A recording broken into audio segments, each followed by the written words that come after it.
Bonjour, docteur Chaouki, médecin directeur médical du réseau Jussieu Secours France et parallèlement médecin préfectoral chargé de l'aptitude médicale à la conduite. Et je vais me permettre de vous exposer quels sont les critères actuellement d'aptitude physique à la conduite des ambulances, VSL et taxis, et faire un point en matière de sécurité routière. Je me référerai au dernier arrêté s'agissant de l'aptitude médicale à la conduite qui est daté du 28 mars 2022. Et la particularité qui est ancienne déjà plusieurs décades est que l'aptitude à la conduite ambulance VSL taxi est la même que celle que l'on doit avoir pour conduire des poids lourds, donc c'est le groupe lourd, que ce soit des cars de transport scolaire, des poids lourds sans limite de tonnage. Et donc il y a une forme d'exigence néanmoins à l'aptitude physique à la conduite automobile de cette catégorie. Alors tous les items d'aptitude à la conduite, groupe léger ou groupe lourd, est réparti en 6 classes qui correspondent à un certain nombre d'appareils dont nous allons commencer par le premier, dans la première classe, l'appareil cardiovasculaire. Pour aller très vite et aller cibler quelques pathologies seulement, les coronaropathies, pour lequel il y a une incompatibilité tant qu'il existe des symptômes cliniques ou électriques au repos ou lors d'efforts. Donc, c'est une incompatibilité qui est souvent temporaire en attendant que le patient bénéficie par exemple de pose de stent et que l'insuffisance coronarienne devienne stable et maîtrisée. Par ailleurs, elle peut être accompagnée de séquelles d'infarctus du myocarde. Le défibrillateur implantable, lui, c'est absolument impossible, donc incompatibilité définitive, puisque tout simplement, si un choc électrique dans la cage thoracique est délivré, il est évident qu'il y a une conséquence sur l'aptitude à maîtriser la conduite automobile durant ces quelques secondes où le choc est délivré. Hypertension artérielle, compatibilité après avis spécialisé, si hypertension artérielle instable. La plupart du temps, bon, les conducteurs ont des traitements antihypertenseurs, mais dans le cadre d'une stabilité remarquable de leur tension. Insuffisance cardiaque grave, donc les classes 3 et 4 sont incompatibles. Et donc là, c'est une incompatibilité définitive. En classe 2, très important, c'est l'acuité visuelle. Incompatibilité pour le groupe lourd si l'acuité du meilleur œil est inférieure à 8 dixièmes. C'est-à-dire qu'un usager qui a une vue, une acuité visuelle moyenne, un œil à 4 et l'autre à 6, par exemple, même avec correction, n'est pas en situation de pouvoir conduire. Donc il faut que le meilleur œil ne soit pas inférieur à 8 et de l'autre côté le moins bon inférieur à 1 dixième, c'est-à-dire qu'on exclut l'usager à la conduite qui serait monophtalme, c'est-à-dire n'aurait qu'un seul œil valide, y compris si cet œil a une acuité à 9 ou à 10 dixièmes. Il peut bien entendu y conduire des véhicules dans le groupe léger. Incompatibilité si champ visuel ou vision nocturne altérée. En classe 3, ORL et appareil respiratoire. En ORL, c'est l'incompatibilité si trouble de l'équilibre, dans la mesure où ces troubles ne sont pas réglés. Je ne parle pas du vertige de type Ménière qui va durer 3-4 jours, qui va être réglé par une simple manœuvre souvent.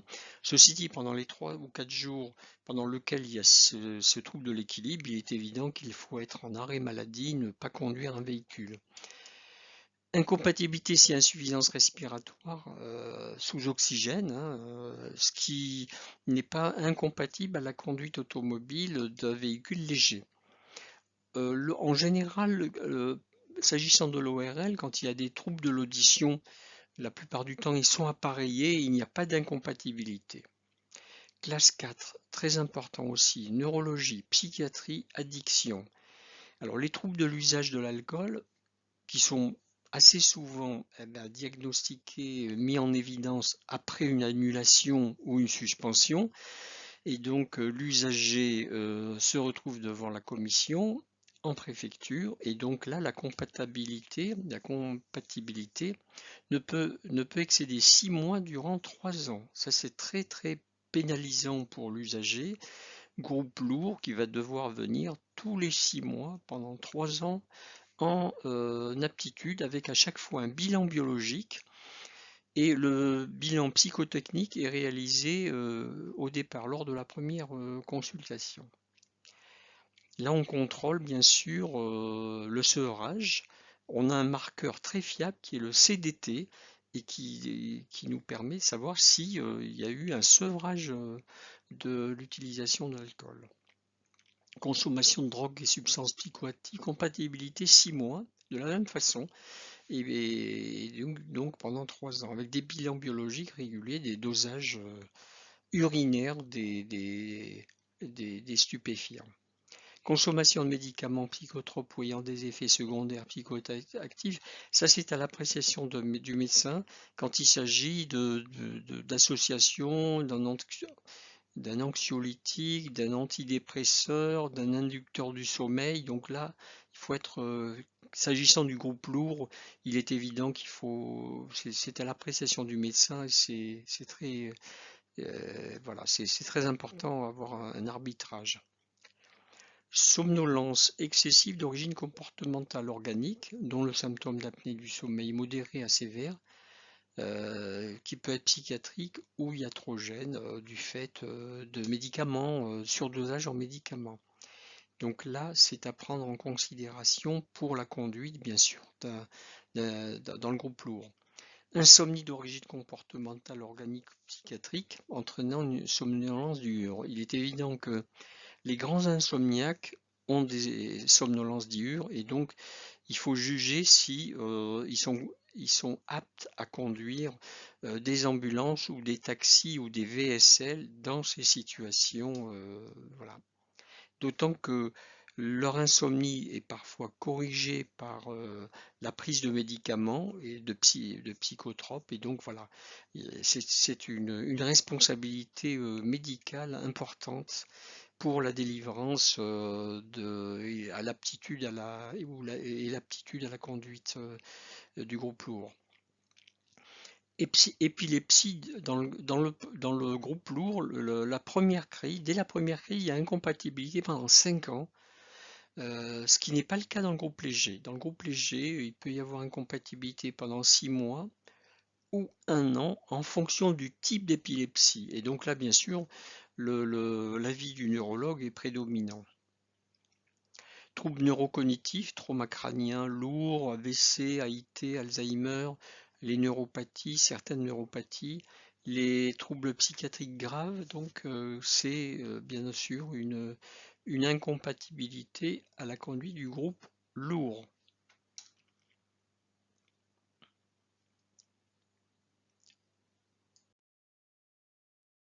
Alors on continue par la classe 5, qui est le déficit de l'appareil locomoteur, qui est matérialisé par des amputations, paralysie, paraplégie, raideur et ankylose. Ça peut être tout simplement l'amputation d'un doigt. Et donc là, la plupart du temps, c'est une compatibilité dans le cadre du groupe lourd, avec ou sans aménagement du véhicule. C'est par exemple, conduite, c'est un véhicule automatique ou certains aménagements. La plupart du temps, d'ailleurs, on demande l'avis de l'inspecteur qui est délégué par la préfecture pour conduire le type d'aménagement. Classe 6, maladie métabolique et transplantation. Alors l'insuffisance rénale grave, on prononce une incompatibilité. Par contre, c'est le paradoxe, pour les dialysés, il peut y avoir une compatibilité possible, mais qui est limitée dans la mesure où le jour de la dialyse, on conseille de ne pas conduire. Voilà, c'est exceptionnel. Diabète, incompatibilité si hypoglycémie sévère relevée. Et dans le cadre des transplantations d'organes, il est évident qu'il faut s'appuyer sur un dossier avec des avis spécialisés avant de prononcer une compatibilité. Après avoir balayé en 10 minutes le champ de l'aptitude médicale, je vous propose en quelques minutes de vous parler de sécurité routière. Dès que les premiers plans sécurité routière qui ont consisté tout simplement à la mise en place obligatoire de la ceinture de sécurité, on a vu une décroissance.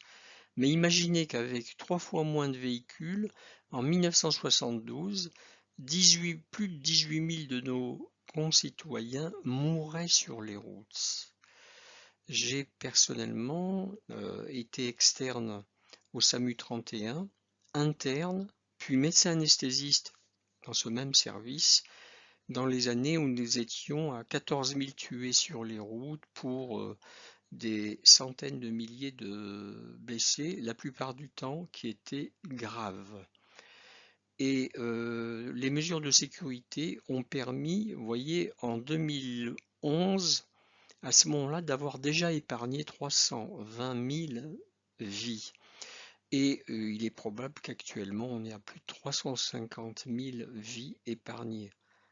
Malheureusement, on assiste à un plateau à partir de 2011-2012, légèrement décroissant de 3 963 à 3 190 tués en 2024. L'ambulancier, en fait, doit avoir une vigilance extraordinaire par rapport éventuellement à d'autres soignants, dans la mesure où il est soignant et conducteur. Il a une responsabilité double. Et j'insiste beaucoup sur cette responsabilité qui doit marquer l'hygiène de vie de façon absolue. Un peu à la manière des pilotes d'avion. On ne pourrait pas imaginer qu'un pilote d'avion soit imprégné de stupéfiants ou d'alcool. Et puis surtout, un pilote d'avion doit avoir respecté des heures de sommeil. On sait que la prise de poste se fait souvent ou peut se faire en horaire de nuit avec un départ à 5 heures du matin pour l'ambulancier, un décollage à 6h, 6h30 du matin pour le pilote. Donc les prises de poste en horaire de nuit doivent induire en amont que un minimum d'heures de sommeil soit respecté, l'alimentation équilibrée, pas trop riche, qui permettent effectivement une digestion facile, prohiber la consommation d'alcool, bien entendu, bien en amont de l'heure de prise de poste. Les stupéfiants, savoir qu'un consommateur régulier est positif jusqu'à 70 jours après son arrêt, donc y compris dans les cas où ce sont des consommations épisodiques. Je n'aime pas le terme de festif à ce propos, mais c'est du positivité parfois jusqu'à 21 jours pour une consommation hebdomadaire par exemple. Pour ce qui concerne du cannabis, alors le CBD positive le test salivaire puisqu'il y a des proportions non négligeables de THC dans le CBD.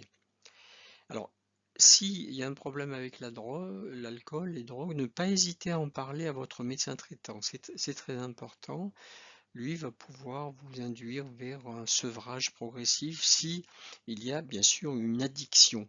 C'est-à-dire que quand il y a ce fameux centre de la récompense dans le cerveau qui est soumis, si vous voulez, à cette contrainte de consommer de façon itérative, il faut vraiment en parler au médecin, au médecin traitant. Alors, vous sentez qu'il y a une somnolence au volant, que vous êtes en proie à des somnolences de temps en temps, indépendamment, bien entendu, de l'alcool et des stupéfiants.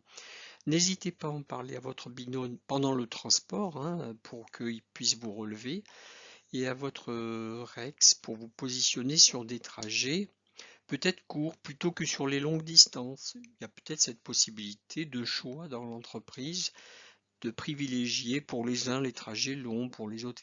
Tout ça doit se faire bien sûr en bonne entente, hein, c'est évident. On est quand même assez inégaux devant la vigilance, n'est-ce pas, humainement. Donc c'est possible en dialoguant, de pouvoir avoir ce partage finalement des tâches. Alors les sanctions, elles sont lourdes. Elles sont lourdes et elles ne vont pas aller en s'atténuant. Pour ce qui concerne l'alcool, entre 0,5 et 0,8, c'est donc passible d'une amende forfaitaire de 135 euros. Maintenant, la plupart du temps, il y a une suspension du permis de 2 à 4 mois et le retrait de 6 points. Quand on est au-delà de 0,8, là, il y a bien sûr une suspension immédiate du permis avec un minimum de 6 mois de retrait. S'il y a récidive, c'est une annulation. Pour ce qui concerne les stupéfiants au volant, les sanctions, c'est 6 points, retrait du permis immédiatement et 6 mois de suspension. Bien entendu, s'il y a une récidive, ça peut aller à l'annulation. J'attire votre attention sur le fait que beaucoup de conducteurs sont à la limite des 6 points et donc ils peuvent se retrouver dans ces circonstances sur une annulation du permis. Et bien entendu, s'il y a des dégâts malheureusement corporels sur un accident, là on est très vite dans les perspectives de pénal. Alors en fait, pour terminer, malheureusement, on parlait des 3100 tués sur les routes et blessés. Malheureusement, je pense que le smartphone va probablement déstabiliser ce petit équilibre qui fait que ces 3000 tués de trop, bien entendu, mais que l'utilisation du téléphone, du SMS, d'aller jeter un œil pour la réception, parce qu'on a été distrait par une notification, malheureusement, je crains que la courbe ne s'infléchisse et donc les recommandations ultimes, c'est de tout faire pour éloigner le téléphone ou ne pas avoir à le consulter durant la conduite automobile. Voilà, je vous remercie de votre attention. Je sais que c'est un sujet relativement lourd, mais je souhaitais vraiment vous en parler pour aller vers voilà, une conduite sécure et le 0 accident. C'est un objectif qu'on se fixe tous.